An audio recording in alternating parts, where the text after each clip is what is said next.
Doctor Bhimrao Ambedkar विश्वविद्यालय में अनियमितताओं पर चिंता जताते हुए सिविल सोसाइटी ऑफ आगरा ने प्रेस वार्ता आयोजित की। संगठन ने कहा कि केंद्र सरकार की नई शिक्षा नीति का प्रभावी कार्यान्वयन अन्य विश्वविद्यालयों में हो रहा है, लेकिन यहां इसकी अनदेखी की जा रही है। उन्होंने कई अनियमितताओं के दस्तावेज प्रस्तुत कर महामहिम से तुरंत कार्रवाई की अपील की। सिविल सोसाइटी का उद्देश्य शिक्षा की गुणवत्ता में सुधार और छात्रों के अधिकारों की रक्षा करना है। डॉक्टर भीमराव अंबेडकर विश्वविद्यालय में चल रही अनियमितताओं पर चिंता व्यक्त करते हुए सिविल सोसाइटी ऑफ आगरा ने एक प्रेस वार्ता आयोजित की। संगठन ने विश्वविद्यालय प्रशासन पर गंभीर आरोप लगाए हैं, यह कहते हुए कि केंद्र सरकार की नई शिक्षा नीति का प्रभावी कार्यान्वयन अन्य विश्वविद्यालय में हो रहा है, लेकिन डॉक्टर भीमराव अंबेडकर विश्वविद्यालय इस संदर्भ में उपेक्षा कर रहा है।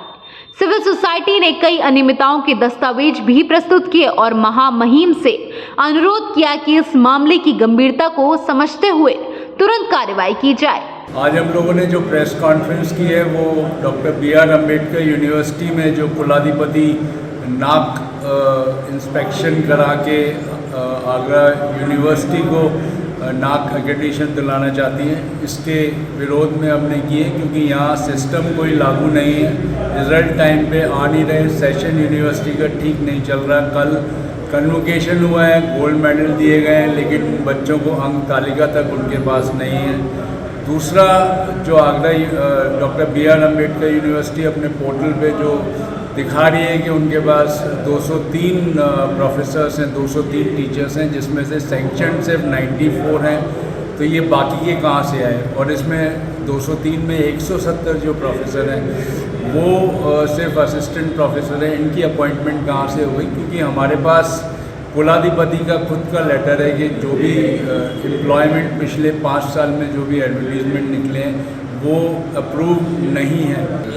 डॉक्टर भीमराव अंबेडकर यूनिवर्सिटी जब आगरा यूनिवर्सिटी का नाम परिवर्तित करके बनी थी तो उम्मीद थी कि एक नए मानक छुएगी, संविधान निर्माता के आधार पर नाम रखा गया था और काफ़ी तरक्की होगी, पर हुआ इसके विपरीत।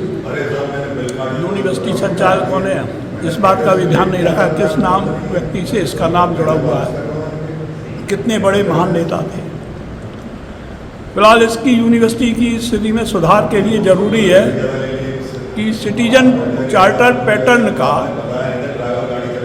यूनिवर्सिटी चार्टर डिक्लेयर किया जाए, जिससे कि स्टूडेंट और यूनिवर्सिटी से संबंधित सेवाएं हैं उनका मानक तय हो सके और उनके प्रति विश्वास कायम हो सके। नंबर 1।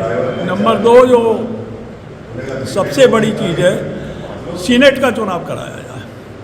जो वैकेंट सीटें हैं ग्रेजुएट कॉन्स्टिट्यूंसी की, उनका चुनाव कराया जाए। यूनिवर्सिटी का कल्याण संभव है।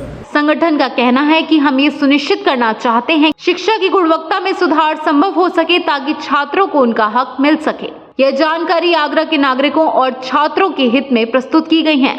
आज प्रेस वार्ता के माध्यम से मैं कहना चाहूँगा कि आज राज्यपाल महोदय जो आई थी पदक बांटने के लिए, पहली बात तो जो पदक का रिजल्ट निकला है नहीं निकला इसका कैसे पता, क्योंकि बच्चे अंक तालिका के लिए अभी भी परेशान हैं।